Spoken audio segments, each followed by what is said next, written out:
رزقهم من بهيمة الأنعام فكلوا منها وأطعموا البائس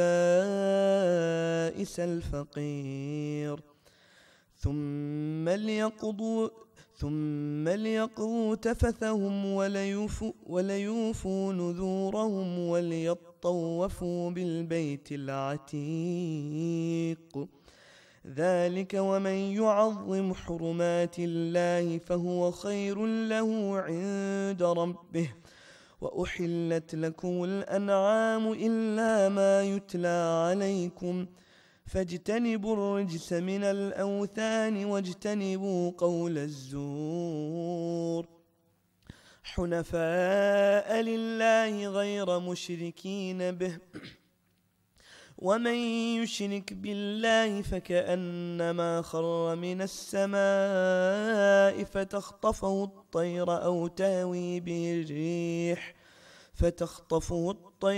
تهوي به الريح في مكان سحيق ذلك ومن يعظم شعائر الله فإنها من تقوى القلوب لكم فيها منافع إلى أجل مسمى ثم محلها إلى البيت العتيق ولكل أمة جعلنا منسكا ليذكروا اسم الله على ما رزقهم من بهيمة الأنعام فإلهكم إله واحد فله أسلموا وبشر المخبتين صدق الله العلي العظيم.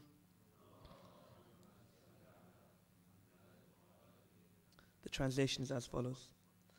And mention, O Muhammad, when we designated for Abraham the site of the house, saying, do not associate anything with me, and purify my house for those who perform tawaf, and those who stand in prayer, and those who bow and prostrate. And proclaim to the people the Hajj. They will come to you on foot, and on every lean camel they will come from every distant pass, that they may witness benefits for themselves, and mention the name of Allah on known days over what He has provided for them of animals. So eat of them and feed the miserable and poor. Then let them end their untidiness and fulfill their vows and perform tawaf around the ancient house. That has been commanded, and whoever honors the sacred ordinances of Allah, it is best for him in the sight of his Lord. And permitted to you are the grazing livestock, except what is recited to you. So avoid the uncleanliness of idols, and avoid false statement. Inclining only to Allah, not associating anything with Him.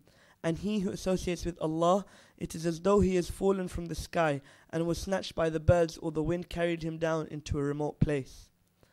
That is so, and whoever honors the symbols of Allah, indeed it is from the piety of hearts. For you the animals marked for sacrifice are benefits for a specified term. Then their place of sacrifice is at the ancient house. And for all religions we have appointed a rite of sacrifice, that they may mention the name of Allah over what He has provided for them of sacrificial animals. For your God is one God, so to Him submit and give good tidings to the humble. Sadaqallahu al-aliyyul azim.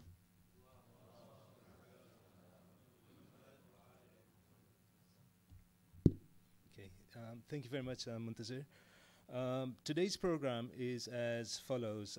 We'll begin today's session with Brother Kamruddin Khaki, who will talk about the spiritual, the physical preparation for Hajj.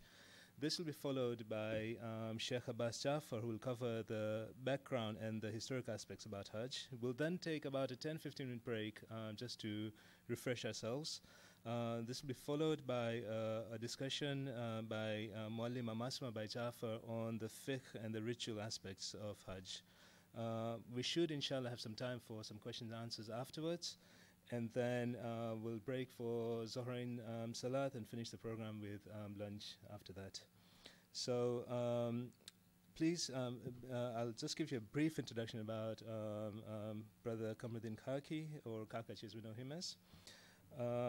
Kakachi travels with the European Hajj mission normally for Hajj. He is runs the medical clinics, and by profession, he's a pharmacist. So as we welcome him, he's asked me to specifically say that he's the good-looking guy over there, by the way.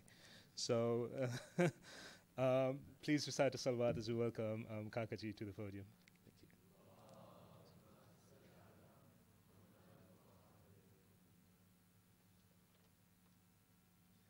Thank you, Mustafa. Assalamu alaikum. Bismillahir Rahmanir Rahim. I begin in the name of Allah subhanahu wa ta'ala, the most beneficent, the most merciful, and all praises to Allah subhanahu wa ta'ala for this opportunity. Like Mustafa said, my name is Kakaji. I am a pharmacist and have been part of the EHM team humbly for a few years now. And I'm grateful to Sheikh Abbas, Jaffer, for this invitation to speak on medical advice, really, for Hajj. So, Hajj is once in a lifetime wajib journey for all of us, and a momentous journey with immeasurable benefits. However, the journey and the events put a lot of strain on our bodies while we are there. So I'll just briefly go through some of the immunizations and other things that are available. So let's look at the immunization that hopefully you might have gone through and taken them on. So immunization is, just to reiterate, is something that prepares your body to fight infection better, basically. So for Hajj immunization, you should have contacted your GP, normally 2 months before, but they're still not too late now. You know, for certain inoculations, you can still take them, okay? But for example, meningitis ACWY is kind of wajib, if you like. It's an entry requirement for the visa, and it's got to be taken at least 2 weeks before your travel. The validity of the meningitis vaccine is 3 to 5 years, but for Saudi it is 3 years only, and you need a valid certificate without which you can't get the visa. Other vaccinations include tetanus, which lasts for 10 years. Most of you must have been inoculated against tetanus.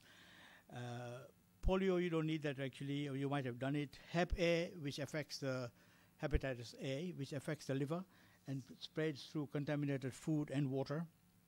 And one jab lasts for 1 year, but if you take it within 6 to 12 months, after that, that can last you for 10 years.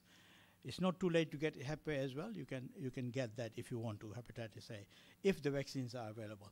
Not necessary, but available. The other one is yellow fever. This is not for us in the UK, but those traveling from Africa might require it. But if you have had yellow fever in your lifetime once, that is valid for the whole of your lifetime. Typhoid is another one which normally associated with very high fever and diarrhea. And immunization is obviously not essential, but if you've taken it, that's fine, and gives you a 3 years protection. Influenza, we normally, during the winter months when we used to go to Hajj, we used to give influenza vaccine to everybody. At the moment, we don't have the new vaccine out yet. However, it's essential for those people who are elderly and who have chest infections, recurrent chest infections, etc., to take influenza vaccine. Presently, you may not find any in town because the new strain should be around November time. Malaria, there is no significant risk of malaria where the areas that we are going to. Although you will find a lot of mosquitoes and they love you, they will bite you every 10 seconds. And if you are in ihram, you can't even shush the mosquito. However, we have some antihistamine creams, and I think Muallima and Sheikh Abbas will give you more information whether you can use those creams or not. Now, the most common problem there is diarrhea. This is the food poisoning, which is very, very common. You get upset stomach, cramps, and watery diarrhea.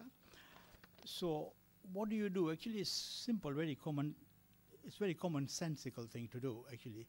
And the thing you should do is you don't eat anything from the streets, anything that you just pick up. If you go to the restaurants there, make sure that they are nice and clean restaurants. Choose a nice, clean restaurant, because there are 3 million people there, and there's a lot of crowd there. And you make sure, simple hygiene, wash your hands before and after going to the loo, and when you're touching the food. Very simple. Avoid tap water at any cost. okay, because they do carry infections there. So use bottled water. Even if you are brushing your teeth, you should use brush. That's what I do anyway. Yeah, drink plenty of water. This is a treatment. Take diarrhea.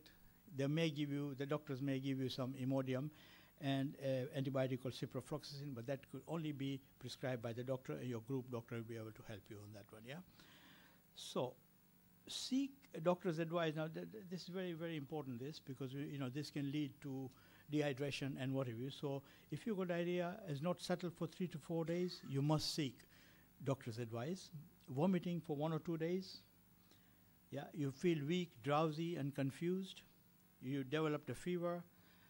You passing only small amounts of urine, and you might see blood in your diarrhea.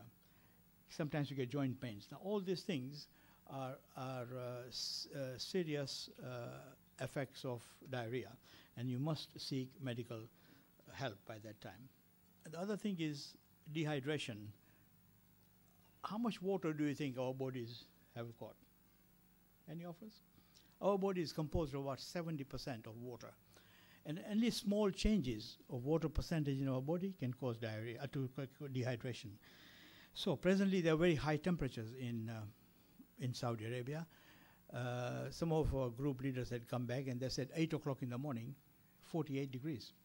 So you could really be sweating a lot. So when you do that, you lose a lot of water. So very simple. The effects are dry lips, you feel lethargic and tired, similar to diarrhea, but slightly more profound here. You will have massive headaches, you will have a loss of appetite, you might even get sunken eyes, and you can see that is severe dehydration. So what do? You drink tremendous amount of water, you will feel the thirst, drink water continuously, drink diluted fruit juices, and of course the salt solutions, the dialyte, that is a must, because that replaces the salt, etc., that you lose during the time. So heat stroke, which is another very common thing in this very hot weather in Saudi. So what you have to do is when you go out, you cover your head at the back. Yeah, if you are in ihram, you can't do that for a man. Allah has been very kind to the ladies, so they are okay. But as far as men are concerned, if you are in ihram, you can't cover your head. However, we have to be very sensible. If you go out for Jamaat namaz in the haram, which is highly recommended, of course, yeah, you have to be careful. Walk on the shaded side of the road. Don't stay too much in the sun. And say, for example, if you are late, I don't advise you to go to the haram, because you will not get inside the haram, and you will probably end up having your namaz on the roadside, and that's where the sun is streaming right at the back on you. So be very careful on that one. Yeah. So covering your head, you can get very dry skin. You'll feel weakness. Now muscle cramp is very common thing, because you're losing a lot of salt. You might find that you might be confused as well. Again, similar treatment to dialyte. You will have to drink plenty of water. Sorry, with dialyte, avoid the sun, stay in a cool place. Remove excessive clothing if you are wearing that, and you must immediately contact a member of your team, or if you are in your room, contact your roommate to pass it on the information. Okay. The most important thing in this weather at the moment in Saudi Arabia, you must always carry a bottle of water with you, yeah, and possibly a sachet or two of dialyte with you. Okay. For the female Hujjaj, those who are anticipating the start of their monthly cycle, see your doctor for either norethistrone or CoCop, which is combined oral contraceptive pill. This I think you can discuss further with Muallima, and but you must contact your doctor prior to going to Hajj. Okay. Very briefly to talk about DVT, which is deep vein thrombosis, which can occur if you are stuck in the plane, you're not walking, you are in a cramped places on the plane. This is in extreme cases. However, sometimes you are crammed up in a very for a longer period. Try to get up and walk around a bit, because this is the clots that can come and haunt you. And if you're a smoker, try to give up smoking, plenty of fluid. Ask your doctor, you can wear some flight socks or compression stockings and do more exercise.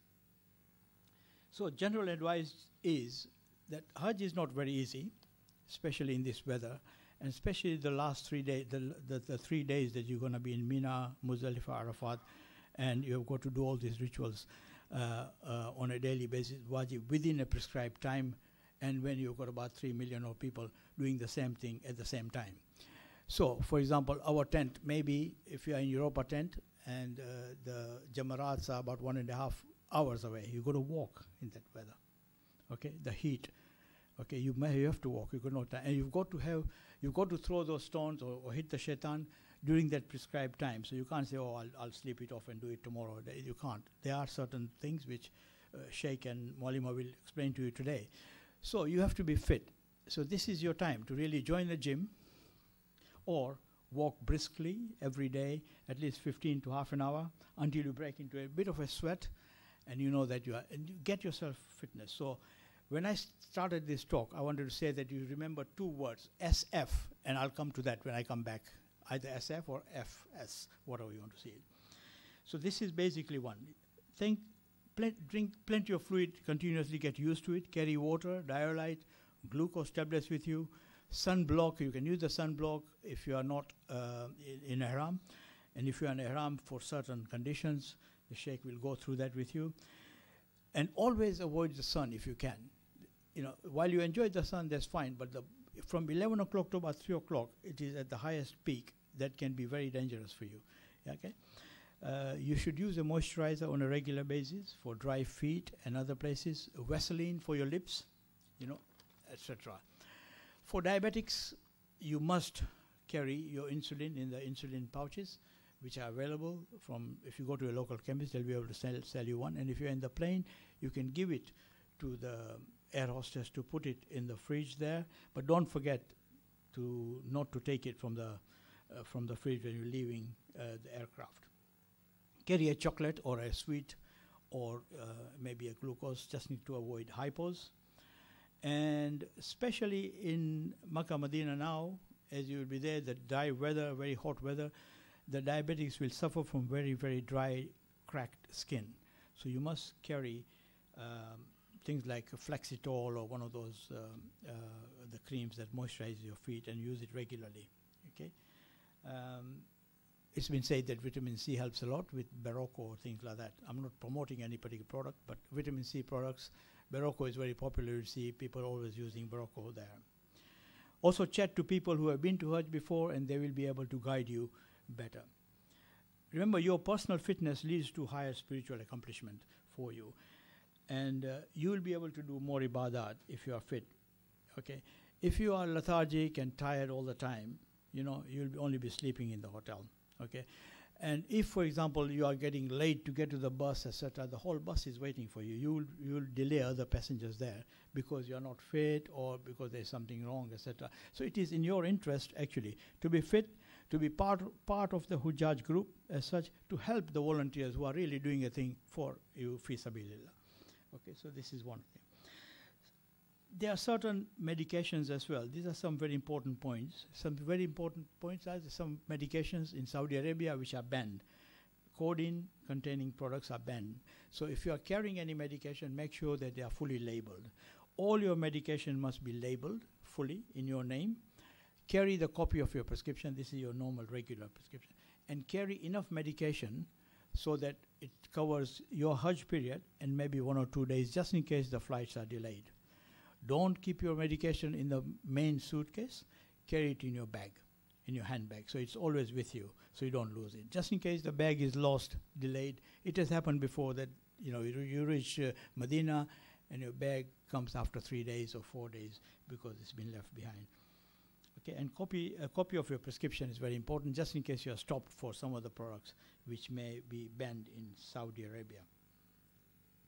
Your travel insurance, very, very important, and your medical insurance.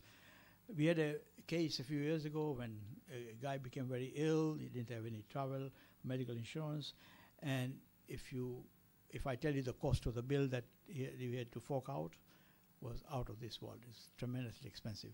So if you go travel insurance and your medical insurance, God forbid something happens with Anacasta, you will be able to be treated under the insurance.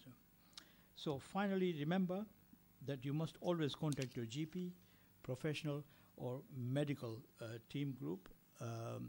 This is just a guideline I'm giving you. Any particular problems you've got, Any severe problems you might have, you must contact your GP, inform your group leaders that you have this condition, so they can communicate with their medical teams in the group.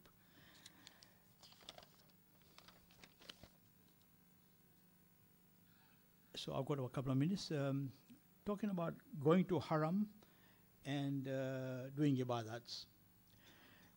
It is, if you get to Medina, it's such an excitable place. It's such a beautiful place, so great when our Imam were there and all that. And you feel really to spend most of your time in the Haram, and which you should do actually if you're fit.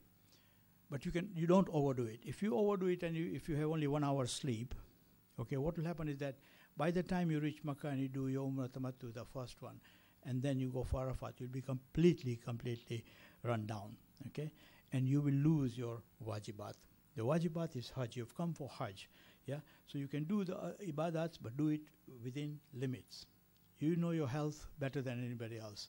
Don't overdo it. There will be somebody else, Brother Muhammad will tell you, look, I went, I kissed, I did this, and I went to, Riyazul Jannah, I spent the whole night there, etc. And of course, you'll be tempted to spend the whole night in Riyazul Jannah, do the same thing as Brother Muhammad did it. Fine, if you've got the energy to do it, but if you overdo it, and then you come to Makkah to do your Umrah Tamattu, and then you have to prepare for Arafah, you could be burned out. So be very careful. I'm not saying don't do ibadat, but you do it within your limits. That's one thing. And remember, if you become ill, that means the whole group suffers. If there's 90 people in the group, everybody is concerned about you. The group leaders, the volunteers have to running around, etc. So you have to help the group by being fit. And that's it. So I was talking about FS and SF, if you see, when in the beginning. And that is just two simple words that come up. And that means fitness and spirituality. Fitness leads to spirituality, and if you are fit enough, then you'll be able to do ibadat very much. I wish you all a very successful and a spiritual Hajj, inshallah. Iltimas dua. Assalamu alaikum wa rahmatullahi wa barakatuh.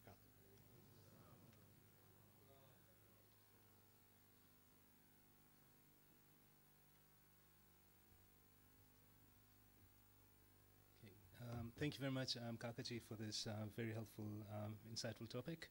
So we've covered the F part of the journey. Now we'll talk about the S part, which is the spiritual aspect. It gives us great pleasure to have with us again two scholars who need very little by way of introduction. Sheikh Abbas Jaffer is an optometrist by profession. His special interests are diabetes and glaucoma, and is based in his own practice in Harrow. Sheikh Abbas has prepared Hajj seminars in the early days of the European Hajj mission, and goes for Hajj with the Hajj Assistance Committee as their spiritual content coordinator. He's a Zakir of Imam Hussein alayhi salam.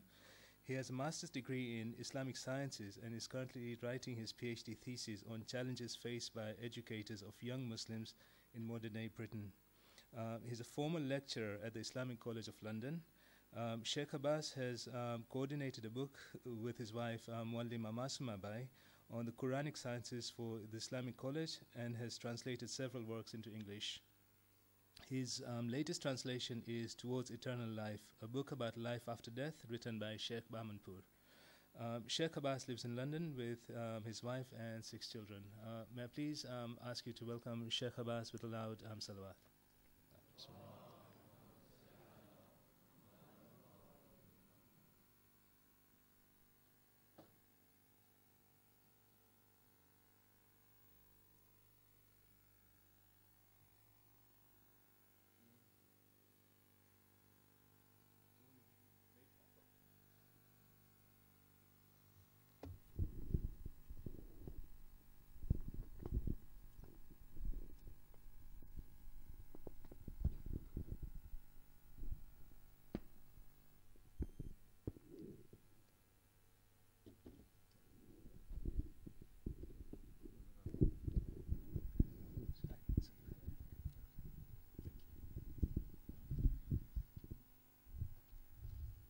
من الشيطان الرجيم بسم الله الرحمن الرحيم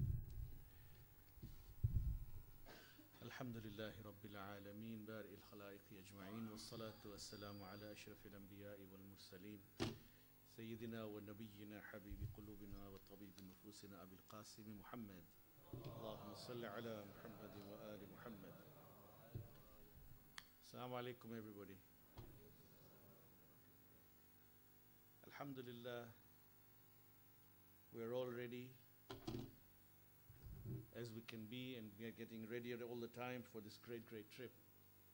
And it is indeed Allah subhanahu wa ta'ala's mercy and favor to us that, He has invited us, because you do not go to Hajj unless you are invited by Allah subhanahu wa ta'ala that year.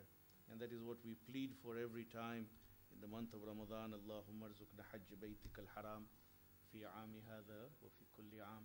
And Allah subhanahu wa ta'ala inshallah has accepted your particular supplication, our supplication, has called us to this great place. And it is not an ordinary favor. Yeah. Rather, if you imagine the 3 million people or so will be in Hajj, and yet we are about 1.5 billion Muslims, it means that 99.999% of Muslims will be at home, but you will be a select group representing the Muslims in Hajj. It is a huge honor, and one that we should be truly appreciative of right from now. Pray to Allah subhanahu wa ta'ala continuously that He takes us there safely and allows us to perform our manasik and to grow from that experience and to come back inshallah ta'ala as transformed individuals. We pray for this. Our presentation, myself and my wife, is in this way today, particularly that I will speak a little bit about some historical aspects that you will encounter, and Masuma will speak about the masail of Hajj, and more importantly what these masails are meant to make us become, the change that we are meant to see in ourselves by doing these very unusual and odd things which we don't do daily, which we'll never do again, like go around things, hit things. Why? If we don't understand, then we do them, but we don't grow from them. So she will talk about that and answer questions, inshallah ta'ala. A few years ago, we began to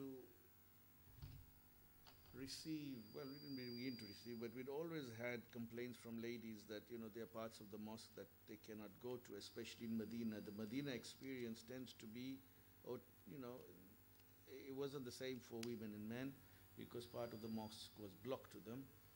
And so there was an idea that we prepare some sort of presentation which allows the women to see into areas of the mosque that they will not see otherwise, and also to give some history of these places so that people, when they go there, it becomes a little bit more alive for them. And this is the whole idea behind this presentation. So what I want to do is talk about Madinatul Munawwara, and specifically about the mosque of the Prophet sallallahu alaihi wasallam. Allahumma salli ala Muhammadin wa ali Muhammad. When you go to Medina, of all the things that you see, the most striking and the most important part of it is definitely this mosque. And it is the cradle of Islam. What we have grown up reading and listening to from majlises is this. This is where it all began, where Islam and the Muslims, Quran was revealed to them. The battles that they fought were decided and sat down and planned in this location. The Prophet ﷺ would lecture daily from here. His majlises were from here, and then later on, it is the site of where our Imams lived. Traditionally, Medina and Masjid al-Nabawi was a central position up to in the lives of Imams, up to the time of 7th Imam, 8th Imam even. This is where they preached and lectured. So So there's a great sense of history. And it is a beautiful place. And when you walk there, you feel sometimes that, you know what, I may well be walking where Rasulullah walked actually. I may well be walking where Janab Sayyidah walked actually. I may be walking where my Imams walked. And that is a very humbling kind of realization that you get during this trip. The other thing is that there are special fadila, merits for this mosque. And so Kaka is right that what you have to do is you have to balance things. But what you don't want to do is spend too much time in the hotel and not enough time in the haram. At the same time, you have got to get a decent amount of sleep so that you don't get burnt out. Lots of people, because we go to Medina first, are really excited about Medina, as they should be. But when it comes to Makkah, you can see on their faces that they are slowly burning out. And really speaking, Medina is nice, Umrah is nice, but Hajj is wajib. And that happens about 2 weeks into the trip.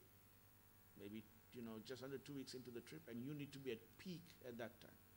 So you have to manage your time there. Now, about praying in the mosque. Try not to pray in your hotels at all, because there is great merit in praying in the mosque of the Prophet. And why shouldn't we take that advantage? We don't get that chance anywhere else. The Prophet ﷺ would say that a prayer in my mosque is equivalent to 1,000 prayers in any other mosque in the world except for Masjidul Haram, right? So in Makkah. So the point is that why would we not do this? Why would we pray anything anywhere else? So take advantage and pray in this mosque all your other salats as well, and especially definitely the wajib salats. It's like me saying that, okay, everybody here for attending gets £1, but if you go on to 2 streets ahead, we're giving £1,000. I don't think anybody would wait here. Everybody would go into the next street to get their £1,000. So people who pray in the hotel have to ask themselves that 5 minutes away, there is 1,000 times reward. It boils down to aqidah and faith, actually. It boils down to how much you really care. So definitely we pray the namaz in the haram.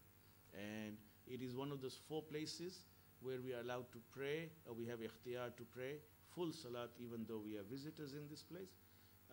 So there are 4 places. One of them is Madinatul Munawwara. Anywhere in Medina, you have a choice to pray the Dhuhr, Asr, and Isha prayers full. Although as a traveler, you also have a choice to pray Qasr. So here is a hadith from Al-Kafi, from Imam Al-Kadhim alayhi salam. Allahumma salli ala Muhammad. He says that I asked Abu Ibrahim means Imam Al-Kadhim, that when I enter Makkah and Medina, should I pray full or Qasr? Imam alayhi salam said that if you pray Qasr, it is good. But if you pray full, it is much better. Means if you pray at all, it's good. But if you pray full, it's much better, right? So we should pray full if we can. And of course, there is the etiquette of visiting the haram, with ghusl and perfume dress, and go with great humility, reciting salawat consistently, and having the presence of mind that I am going to visit the one man through whose allegiance I have understood Allah subhanahu wa ta'ala. If there is anybody who has had that ihsan on your life, it's the Prophet sallallahu alaihi wasallam, and you are in his company and recognize his presence and his role, okay? And he is, of course, our spiritual father.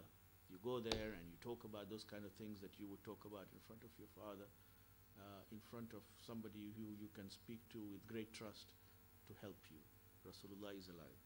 And Allah subhanahu wa ta'ala says in the Quran that if people who have wronged themselves come to the Prophet and in his presence they ask forgiveness of Allah, and Rasulullah also echoes their request, I will forgive straight away. This is in Surah Nisa, ayat 64. So it's many, many things that we will inshallah see. Now, what I want to do is, because to give a kind of history of this place, so that when you go there, inshallah ta'ala, what you see, you understand more of, and what you don't see, you get an idea what it is that others are seeing.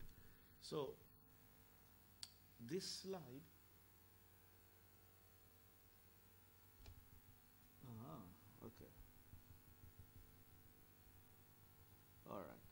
So this is a kind of like overview of the Masjid al-Nabawi area, if you like, a kind of diagram of the main features. It's not to scale, obviously, some of these things. So now, HSC, the Hajj Assistance Committee, will be, there's no point me particularly here, will be here in this area. So you can see it enters Haram within 5 minutes. Euro Hajj mission will be roughly here. So again, entering within 5 minutes. Anybody from Hajj Tours here? Yeah? Hajj Tours is in the area. We're all in this area here. And generally speaking, entry into Haram is within 5 minutes. What you will see is this area here. This used to be called Musalla at the time of the Prophet sallallahu alaihi wasallam, because Masjid al-Nabawi was small.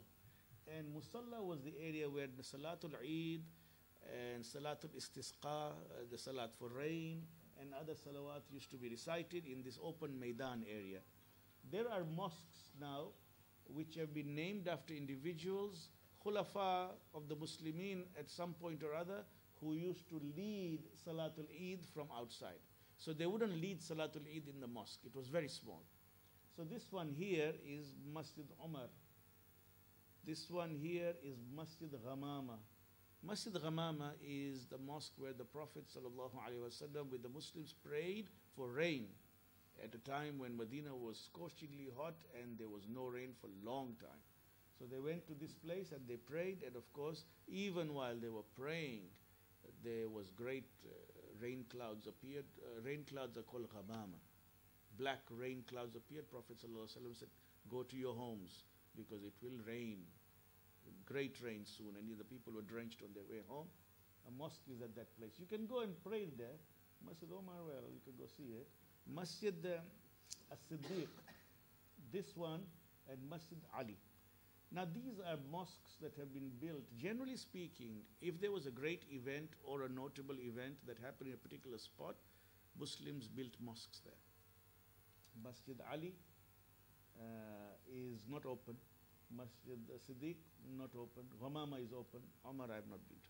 So the point is that you can see them on the way to Haram as places where these individuals led prayers, according to history, right? This was the old Suq Qadim, and of course this here, this on the corner there is, guess what? Is the infamous Saqifa Bani Sa'd. I've gone to see it. Saqifa Bani Sa'd. You can go and walk there. It's a 5-minute walk. The interesting thing there is, I don't know if I have a picture in this particular slide presentation, but the Saudis have broken a lot of stuff. Saqifa, though, has been preserved and is rebuilt as a heritage center because they consider that something very important happened. These others are gradually being broken and made, big. Now, this is Musalla area. If you cross after Haram and go now to the eastern side, so, sorry, this is east. This wall is east. So this is north here. I think we're pretty sure. South, north. I will tell you for sure which one it is. I have it on another slide. North. Here there are 3 mosques. If you can, they're not far, but you have to cross a road. You see, once you're going or finish with Haram, and if you have some time and you want to see some of the older sites, which may disappear later on, that's the problem. Things shrink. When we first started going to Hajj, on the outside Ziyarah tour, there were 14 sites, 14 places you would go, stop the bus, get down, have a look. These days there is 4, only 4 sites. That everything else is just a road, or they've demolished it, or there's nothing. There's a wall, and it says, here was Masjid Radus Shams. We have seen Radus Shams. Or the house of Imam Zain al-Abidin al-Islam, where he waited before he entered Medina after Karbala and met the people, because Imam waited outside and he said, we would like for people of Medina to come and visit us here if they want, because when we enter Medina, we want to go into our house. So he stayed there for a few days. People came to give dilasa and all that for Karbala there. We used to go there. People may have been. Now if you go there, you can't see it. It's just a road. They have built over it, right? So it's good to go and see some of these heritage sites, some of these sites. And you've got this Masjid Abu Dhar here, and Masjid Bani Muawiyah, they call it. Bani Muawiyah is a tribe, actually. Masjid Ijaba is also called. This Ijaba, if you can go and see, it's good because that is where Mubahila happened. The event of Mubahila, Prophet's tent was pitched there. Okay. So there are things that we can see. Now here in the middle, this green thing signifies the original mosque of the Prophet. Sallallahu Alaihi Wasallam. All right? This was the size. This was his house, which now is, of course, this green thing here, green circle, is the, if you like, the extrapolation of the dome. The dome is over that part. So in it is the three graves. One is Rasulullah, and one is Abu Bakr, and another one is Omar. This was the size of the mosque. So this is quite an interesting area because there's a lot of history. The pillars have meaning. This here is the mimbar. Not mimbar, astaghfirullah, the muazzin platform where Bilal would give adhan from. This here is the mimbar. Yeah, sure. Sorry. Oh, I turned away. Huh? Thank you. Okay, so can you hear now? No? We're switching it on. Thank you. Can you hear now? Yeah, okay. So the pillars. Now the reason I show this is you see this red, the line here I'm drawing?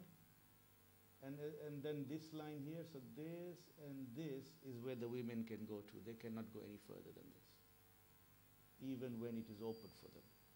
Because there are certain times where women get very excited. They're told, from this time to this time, it's open for women only. It means women only till there. Normally, it's not even till there. It's further up. So this whole area, which is the original mosque, is not open to women. Although you can see it from a distance. From here, for example, to that wall, you can see, but you cannot get really close. This pillar here, you can just about see. This is one of the important pillars out of all the pillars there. What else is there? Mimbars, there are three mihrabs. This is the mihrab of the Prophet, which is visible, but you cannot, it's cemented in the sense you cannot pray, where you cannot put your head down where Rasulullah put his head down. You can just about put your head down where he had his feet. If you get a chance to pray in this, Riyadh al-Jannah, which is possible in certain times of the day, I'll tell you when. And the women also. And then this is the mihrab that is currently used, which is the mihrab of Uthman bin Affan. And this is another mihrab of the Sulaimaniyah, which back in the day when two namazes were led in Masjid al-Nabawi, one by the Shafi'i and one by the Hanafis. And because the Turks, who were the Ottoman rulers, were Hanafi, they sent their own mihrab for their own. There was a time in Makkah, for example, there would be 4 salat, Maliki, Hanbali, Shafi, and Hanafi on the 4 walls, each one running independently, and each one starting around the same time. Unfortunately, we see it in Karbala now and somewhere as well. But yeah, so these things you might see, and you might wonder what they are. This is the Prophet's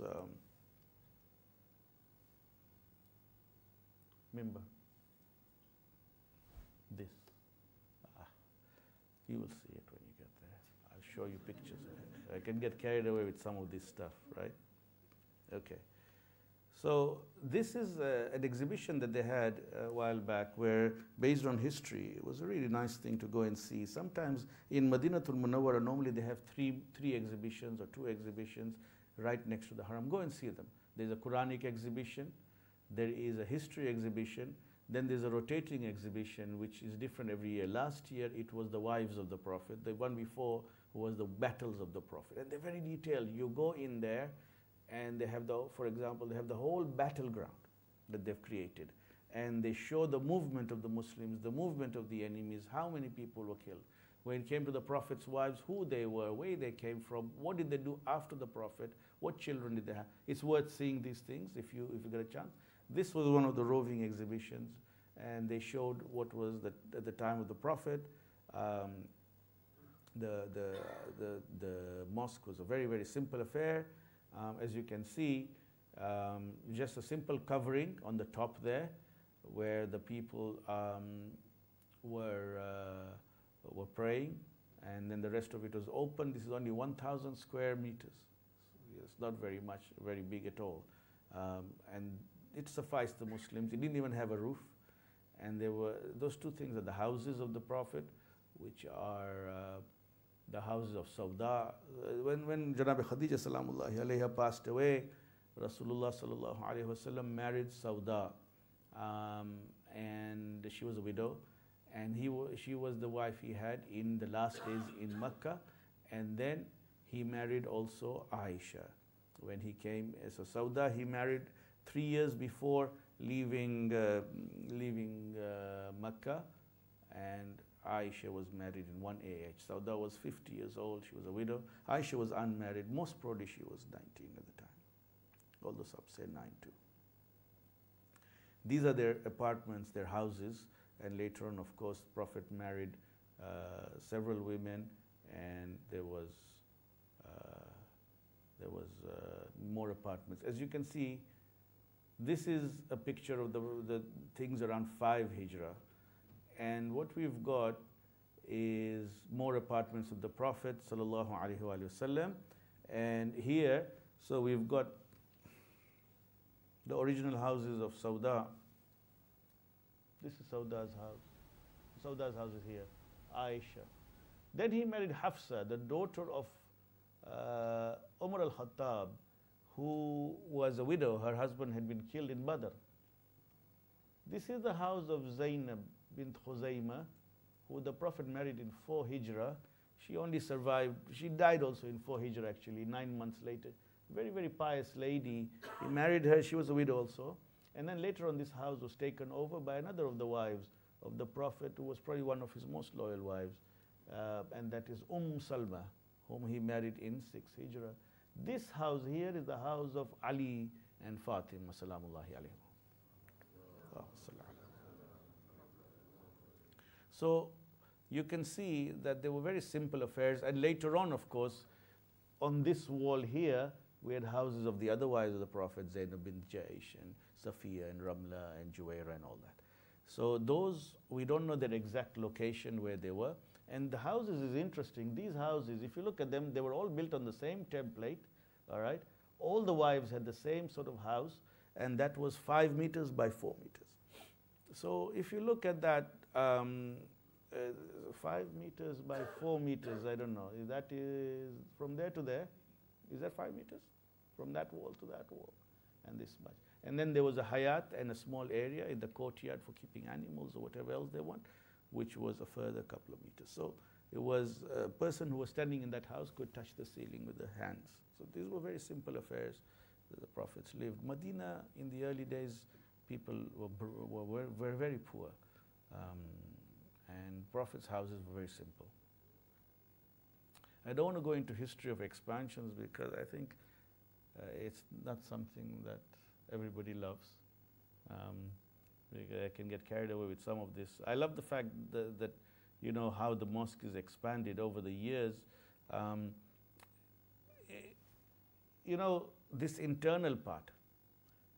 So obviously the mosque became small. Even when the Prophet was alive, after the Battle of Khaybar, for example, mosque was too small. 1,000 square meters was not enough. At Jummah time, people would be outside. In inclement weather, they would not get place. As Kakaji said, when it was very hot, it was difficult not to be inside. So there were problems. So the mosque was doubled in 7th Hijrah. Prophet is alive, and mosque is doubled. And to 2,500 square meters. Then in 17 Hijrah, so 17 Hijrah, then there is this third one here at the time of Al-Khattab. And again, because by Umar al-Khattab's time, 17 Hijrah, what happened? Once in Qadisiyah, the Persians were defeated. That increased the number of Muslims tremendously because Persia came under Islam, and so much so that for the first time, non-Arab Muslims outnumbered Arab Muslims. So the first thing they did was, once these Persians had become Muslims, they wanted to visit Medina. They wanted to come to Hajj, right? And this mosque was not nearly big enough, and it was again increased in size. At the time of Uthman bin Affan, 29 Hijrah, the south wall, that wall that I told you was south wall, the Qibla wall actually. South wall was extended for the first and only time. So they actually broke out the front part of the wall. So they had to, because that wall had the mimbar of Rasulullah and had the mihrab of Rasulullah. But they broke forward because they had to, because of space constraints. And after that, subsequent expansions never exceeded that front. If you look back very quickly, in this one, this is the south wall here. That, of course, that is Makkah there. So this is the south wall. Prophet's own mihrab is here, but Uthman's mihrab, which is the current mihrab, is ahead, where the Imam, the Saudi Imam, leads the salat from today. Anything unusual about this picture, guys? So, what's the difference between this picture, right, which is 4 Hijrah, and this picture, which is 1 Hijrah? Solid roof, yeah. Okay, aside from aesthetics. No. What is different is, okay, this is, if I was to look at where the houses are, look at where the houses are here, all right? These houses, look at where the houses are and look at where the cover is, where the people stand. The cover is in the front, the houses are at the back. Agreed? Look at this picture. The houses have not moved, obviously. Nobody transplanted the houses. They're still there. But the cover now is next to the houses. Why? Any idea? What momentous thing happened in 2 Hijrah? The Qibla changed 180 degrees, right? So the old mihrab is still there, facing 180 degrees, although please don't pray there. They will actually grab you by the throat and take you away. This is the old mihrab. It is called the mihrab of Maqdas, Baytul Maqdas. So initially they were praying that way, but overnight, Prophet went along, came back and told the Muslims, call the carpenters, call the builders who were moving the whole mosque 180 degrees, because now we're praying a different place. That's the beauty of it. Every day you woke up, Allah had revealed something. It was a fantastic time to live. Anyways, different expansions were made. You're looking about making it bigger and bigger. Umar ibn Abdul Aziz in 99 Hijrah made a big change. Walid bin Abdul Malik was, at the time Umar ibn Abdul Aziz, his governor in Medina was Walid. Walid became later on Khalif. Walid bin Abdul Malik expanded it in such a way that he took for the first time inside the mosque the house of Fatima. And actually, the daughter of Fatima alayhi salam was living there at that time. She refused to move. She said, this is our house. Her name is Fatima also, and her father is Hassan al-Muthanna, and her mother is Fatima Kubra, and it doesn't matter. This Fatima who was living there, 99 Hijrah, essentially her mother was the daughter of Imam al-Hussein, and her father was the son of Imam al-Hassan. Okay? So she was a great-granddaughter of Fatima. She was living there, but they forced her to move out of that house, and they took that in there, which is why for many, many years later, Muslimin would not pray in that part of the mosque. They would say, this is ghasbi. This part should never have been taken in, because it is the house of Fatima, and Ali was forcibly taken into it. Of course, now it's all part of the same thing. Right. In any case, we're moving on. We're talking about early days, 4,500 and so on. If you look at the time of Umar ibn Abdul Aziz, not Umar ibn Abdul Aziz, let's just fast forward to the Saudis. We're talking about huge increase Forget 4,000, we're talking at 135,000 square meters, able to put in 2 million pilgrims. You will see it yourself. And then a further expansion, which is called the third Saudi expansion at the time of the King Abdullah, which is complete. Abdullah is dead now, but it began at his time in 2012. It's nearly complete. Okay, good. What will we see when we go there in terms of features? Doors, domes, minarets, pillars, mihrab. Some of it is accessible, some of it you will see from a distance. So I'm just going to whiz through this. This is the eastern wall. This is the famous, this is what you see when Baqi is behind you and you are coming towards the mosque. That is Babu Salam's exit. It's called the Baqi exit actually.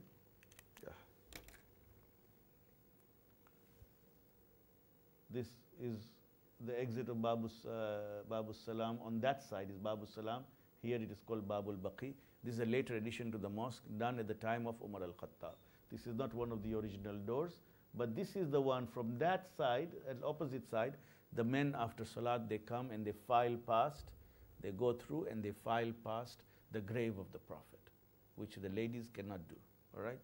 So right at the end, I've got a 2-minute clip when we took a camera in and actually walked through because some of the ladies in our group wanted to see it, so we gave them a kind of view. So we've got other doors here. This is an original door actually, Bab Jibreel here. But although Bab Jibreel is here now, actually Bab Jibreel is here at the time of the Prophet. But you will see just a little window there now. That's the original site, but because of logistics, later on when the mosque was expanded, the current Bab Jibreel is not the current, is about 3 meters to the right of it, is where Jibreel al-Amin entered generally when he was giving wahi. This other door here is Bab Nisa, which Umar al-Khattab again made because he wanted women to come into the mosque easily without having, to be side by side with men and all this. Of course, ironically, women are not allowed through that door today. But it was originally meant for women. So it is the eastern wall. This is a panoramic view actually. If I click on this, you can actually get a 360-degree thing. Maybe I'll send it to you, some of you guys were interested. This is Bab Jibreel. This is Bab Nisa. This is the southern wall. The southern wall doesn't have much features. In the sense that it's not, it's new. When I said new, we're talking, it wasn't at the time of Prophet. This is where some of the workers, they can rest, the khuddam, and also it is where the bodies are brought in from. There is a ghusl khana there too, and there isn't much features there. There are these domes, of course, the green and the gray. Any idea what the green dome is above? Huh? The green dome is above what? What's beneath the green dome? Prophet sallallahu alaihi wasallam's grave. Any idea what's under the silver dome? Pardon? Not the mihrab, mimbar. The mimbar of Rasulullah. Because of the famous hadith that between my house and my mimbar lies a garden from the gardens of heaven. Yes, you've heard this. Ma bayna mimbari wa bayti rawdat min riyad al-jannah. What does this mean? Does it mean, is this where Fatima Zahra Salamullah's grave is? Or is it the Riyad al-Jannah where there is tremendous thawab to pray 2 rakat salat? For both Sunni and Shia schools have great many hadiths about it. So try to get that. Generally speaking, good times are 10, 11 o'clock at night. Other times are just after the prayers. Women in the afternoon. So there are times when it is relatively quiet. Relatively, it's never empty. The western wall is the other side, of course. Babu Salam. This is where men enter through, because when you enter through Babu Salam, you can't enter to pray through that salat unless you go 2 hours before salat. But after salat, everybody waits there and goes through there to pay their respects to Rasulullah sallallahu alaihi wasallam. And I have a video of us going through that. And the other one that is an original door in the same wall is Babur Rahma. Babur Rahma, Prophet ﷺ was giving khutbah, Friday khutbah, and a farmer came in really upset. There is no rain, this, that, we are suffering. This is that area I showed you. You know the western wall, which is behind that is Saqifa and all that.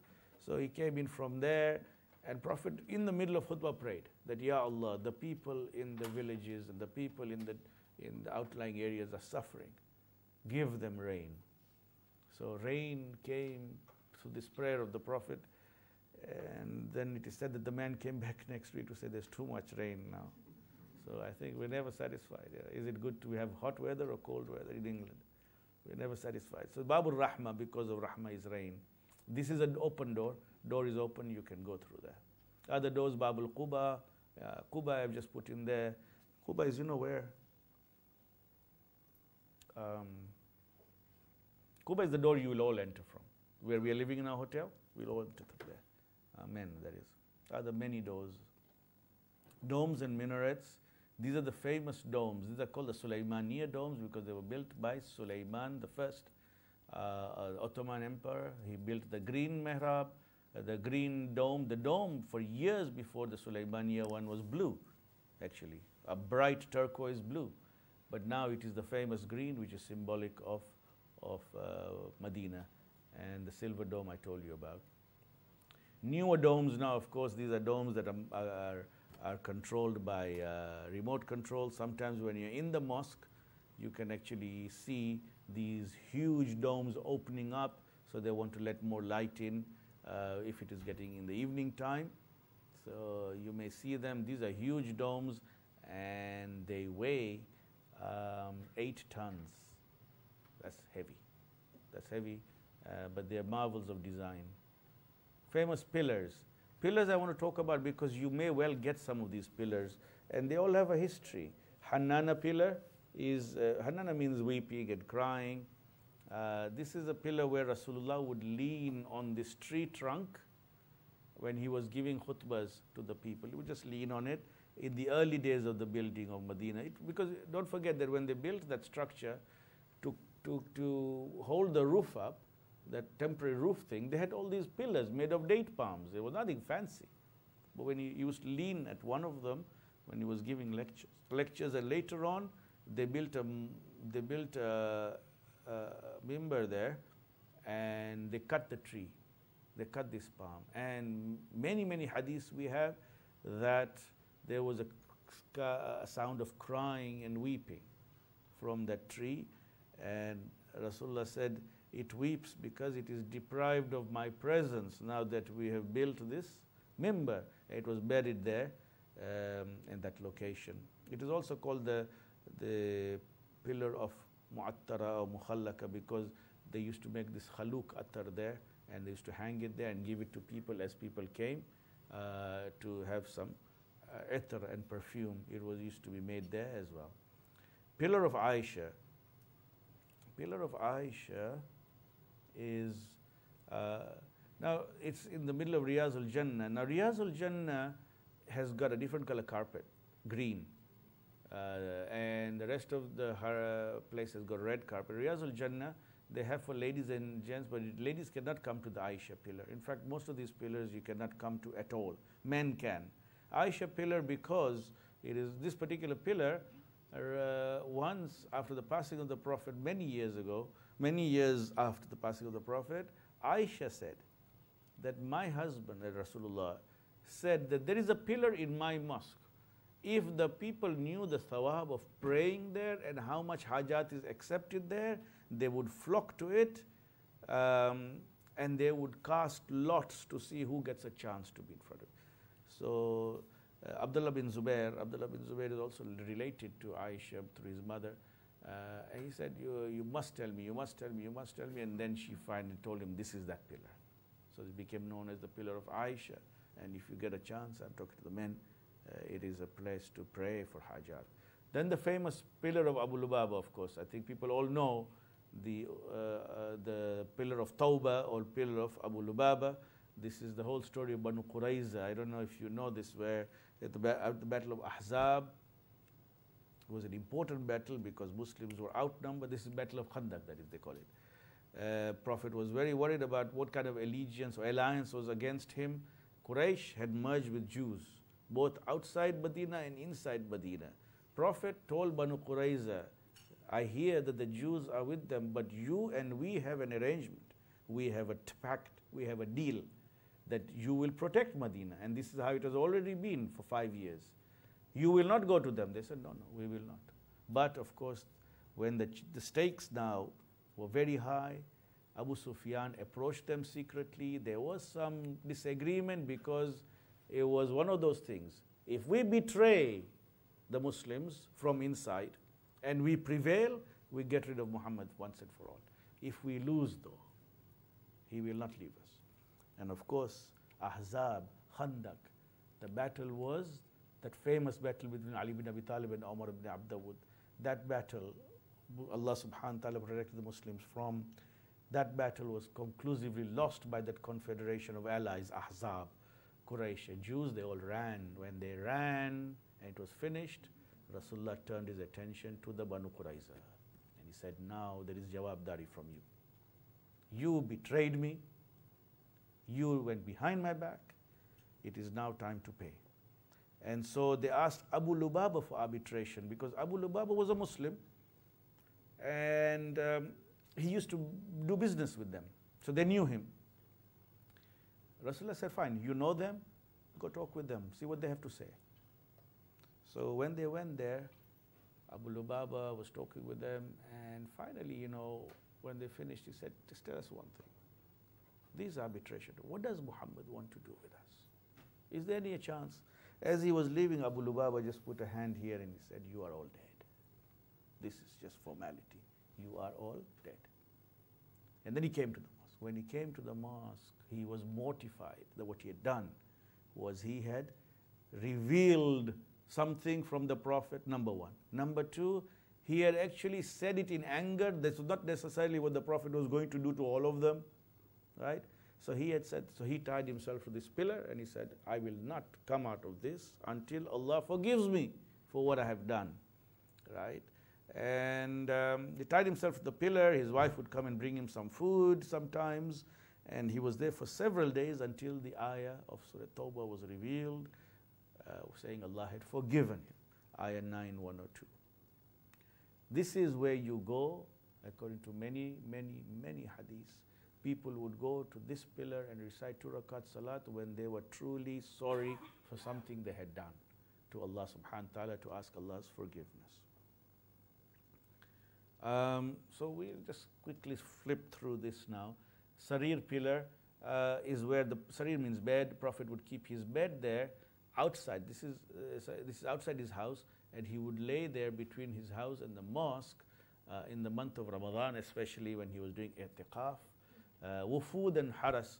Wufud and haras can be seen by the women. This picture has been taken by one of our women. So this is what you can see, but you cannot touch. We can see and we can try to touch, when nobody's looking. But you cannot get to touching distance, basically.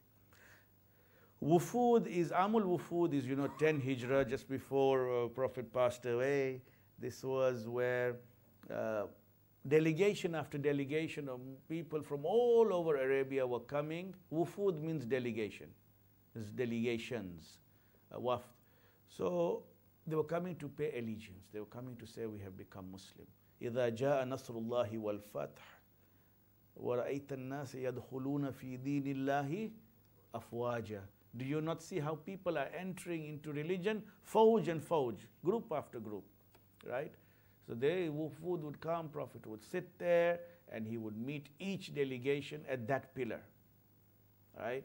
And sit to them, take their shahada, make them Muslims, answer a bit of question for them, and then send them back to their homes with one qari and maybe some teachers who would teach them the faith, because obviously they had to be taught all the namaz, roza, and all these rules. They had to be taught the Quran and so on. Of course, a couple of times these wufud were so once they tried to kill him, twice they tried to kill him. They came as delegation, but they pulled a sword once and they were about to assassinate the Prophet. So then we have the next pillar, haras. Haras means guard. There was a permanent bodyguard placed on that pillar whenever the delegations came. Most of the time the Muslims, especially the soldiers, would take turns. Ali bin Abi Talib was often seen there, especially he personally would like to be present when the delegations came, to actually stand there. And of course Ali alayhi salam by that time was known throughout the length and breadth of Arabia as the victor in all the battles of the Prophet. So he would stand there as guards. You can see Wufud and Haras, the pillars back in the original area, model of Ali pillars. Mihrab al-Nabawi, it's good to go and see this. This is where the Prophet ﷺ led the prayer from, although as I said, it is, you can't do sajda where he did sajda. This is what is written on them. I don't know if I can tell you, I can send you data on what is written on these mihrabs close up. It's very interesting because there is salawat written on that.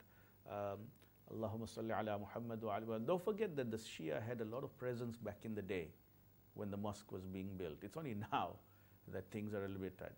Mihrab al-Sulaymani, this is on the right hand side, built by Sultan Sulaiman Qanuni for the Hanafi Imam to use, because the Shafi Imam would lead from the Uthmani Mihrab in the front. Mihrab Uthman, Mihrab Sulaymani. This one I spliced a picture of my cousin in there because I was bored when I was making this. Aqil Karim is one of the lecturers in the Hajj group. Mihrab Sulaymani, you see, is on the right hand side. This is beautiful. If you want to see an example of Muslim calligraphy at its zenith, right? This is done at the time of the Ottomans. This is the Mihrab al-Uthmani, the main Mihrab of you can go and see it. You know, when you're passing by, you can stand and see it. You can go right next to it. It is the highest level of Islamic calligraphy built at the Ottoman time. We're talking about 300-400 years ago. And people here would work only in wudu. And the best artisans from the world came to work here, reciting salawat all the time when they were doing this. This band in the middle is the 99 names of Rasulullah, not the Prophet, but not Allah, but Rasulullah. And beautiful calligraphy, and kept very well, alhamdulillah. This is the Qibla wall, of course. These are pictures we've taken. So cameras are allowed inside now. The Mihrab al-Tahajjud. This is where Rasulullah would pray Tahajjud. This women can go to, they call it the house of Fatima. You know, the Fatima's house. You can see it very close. You can't get there, but you can see it very close. So this is where Prophet would pray Tahajjud. This is his mimbar. Of course, his mimbar was not like that. His mimbar was, the one on the right. That was his mimbar. A very simple affair. And the mimbar is blocked. Nobody can climb up the block. It's got a doorway at the bottom, which is locked. Riyadh al-Jannah. Ma bayna bayti wa mimbari rawdatun min Riyadh al-Jannah. This hadith is from Sunni and Shia. It is written on one of the, this is from the mosque, I've taken this. One of the entrances to Riyadh al-Jannah. This is the extent of Riyadh al-Jannah. This is a very good slide. This one shows entry the men will do. And the guys, ladies, these are for you because you will not sort of see them like quite this way. So you will, after every salat, inshallah, enter from Babu Salam and up here somewhere. And you will go till you come to the old mosque. It's all incorporated, but the moment you see the green, that is Riyadh al-Jannah, and then the mimbar, and this is the complex, the Dhari. It's a good slide because it shows where the mihrab was. This is the extent of the house of Janab Sayyida Salamullahi alayha. This is the door of Fatima. This is that famous door of Fatima which was attacked. This is the main mosque, is up to here. And it's interesting that Fatima Zahra Salamullahi alayha, there is a masail that about women coming to Salatul Jamaat. It's just an aside thing. Masail of women coming to Salatul Jamaat. Many of the ulama say that it is more mustahab for the women to pray at their homes rather than coming to mosque to pray. Sayyid Sistani, may Allah give him long life, has a different masail on this. He says it is equal, the same mustahab for women to come to pray Salatul Jamaat in the mosque as it is 5 minutes left. Okay. And the reason he states is that Fatima, this is the house of Fatima here, and she used to pray in congregation from behind the wall, you see, because they used to cite that Fatima never came to pray Salatul Jamaat, right? The reason she was she was already connected to the last lines from where she was sitting, but from within her own house. This is the reasoning used by Sayyid. Anyway, Riyadh al-Jannah, Mu'adhin platform, Ashab al-Sufa. This is where the poor people would sit initially. At the time of Prophet, who didn't have home, who didn't have a meal that day, Prophet would normally take them home with him and they would dine with the Prophet. Burial chamber of Rasulullah. This is what we see and the ladies do not see. There is nothing in the first one, there is nothing in the second, behind the second door, but it is behind the middle door that the grave of Rasulullah is there, about just maybe 2.5 meters in, and then like that, and then behind him is the grave of Abu Bakr with his head at the feet of the Prophet, and behind him is Omar with his head a little bit closer in, but again behind the Prophet. Ayat of Quran are written here. This is the burial chamber of the Prophet. This is underneath the dome. You can see that at least 12 different times it was built, rebuilt, and different things were done. I just want to show you inner courtyards. Interestingly, two things. This, in the inner courtyards, which is a beautiful place to spend time in the lunch, in the middle of the day, because it's very, very serene and peaceful. There are two inner courtyards in the masjid itself. You will see names all over the walls. You will see huge plaques with different names of Sahaba from the time of the Prophet ﷺ till even Tabi'een are there. What is interesting is that it contains the names of all the Imams of Ahlul Bayt. That I find very interesting, including Muhammad al-Mahdi, Ajallahu Farajahu Sharif. All the Imams are there, lots. Except for Fatima, every Imam is there. This Al-Sadiq, because I couldn't find it in my own, most of these were taken by our group guys, but I found it last year, so I haven't put it in, but I took the photo, so I'll add that. Everyone is there, which is interesting. The names of the Imams, this is a video of it. Okay, so we're done. This is for the ladies. This was taken kindly, I don't know if we can play it, but this was taken by one of the group members with a video, with a kind of iPad he was hanging around his neck. It's one of those things where back in the day you could get it confiscated. Now people take it very easily. So here is our hotel at the back. Yeah, he's actually looking back at the hotel. And now he's going to walk into the haram. It's a 1-minute clip. This, what you're seeing, those doors, those 3 doors, they are Bab Quba. That's where we enter from normally. This now that is coming up is the complex of the mosque. He's going into, so he's zooming in onto the 2 domes, the dome above the grave and the dome above the mimbar. And I think he's kind of looking out to see if there's any cops. And he's now going for it. He's going to enter through Babus Salam. Men, you will enter through Babus Salam always, inshallah, after Salat. And then you go to Baqiyya to give your salam there. In the Fajr time, normally we go through. Women can't go to Baqiyya either, which is a shame. We have a presentation on Baqi. Inshallah, in Makkah, in Medina, we show it.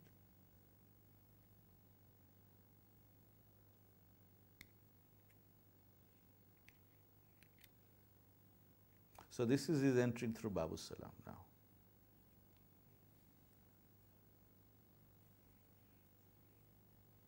Yeah, this is the old mosque, Ottoman mosque, part of the mosque. They kept it unchanged, and it shows beautiful calligraphy that I was talking about, right?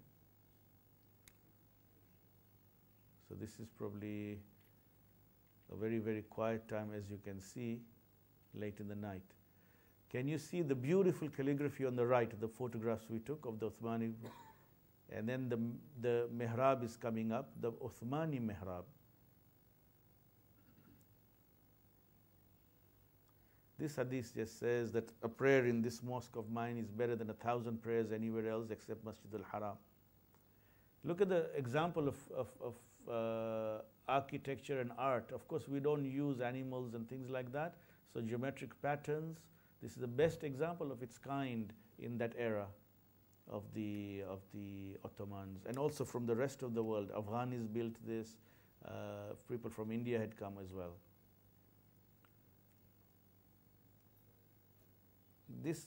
My shafa'at will not reach those who do not pray from my ummah. This is another hadith. So several hadiths are dotted. Can you see the mimbar of the Prophet on the left? Yes? That's the mimbar. And that is the extent of Rawdatul Jannah. What Allah Prophet said, between my mimbar and my house is Rawda bin Riyad al-Jannah. On the other side, this is the Uthmani mihrab, where the salat is led from.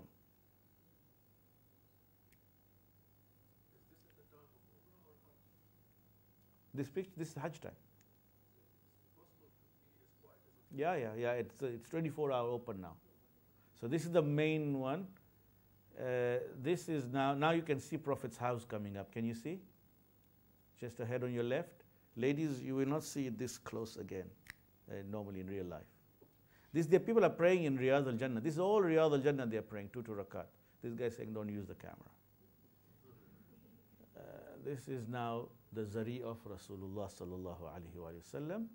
The middle one is where his grave is. You know what? It might be Umrah. It might be Umrah, but it was given to us in Hajj. Like, this is very quiet. Alternatively, a lot of people who go to Medina after Makkah, they find it like this. You know, everybody goes Medina before, but there's groups who go after. Right? So this is one last look. It says Muhammad Rasulullah. Did you see that plaque where Prophet is buried? And now you come out of Bab. They call this Bab Baqi, and that's it. So the idea was to give a history so that it brings alive some of these things. We pray to Allah subhanahu wa ta'ala to take us there safely and to allow us to enjoy this atmosphere of Madinatul Munawwara, inshallah wa ta'ala, and bring us home safely, changed people, inshallah wa ta'ala. Please recite as-salawat ala Muhammad.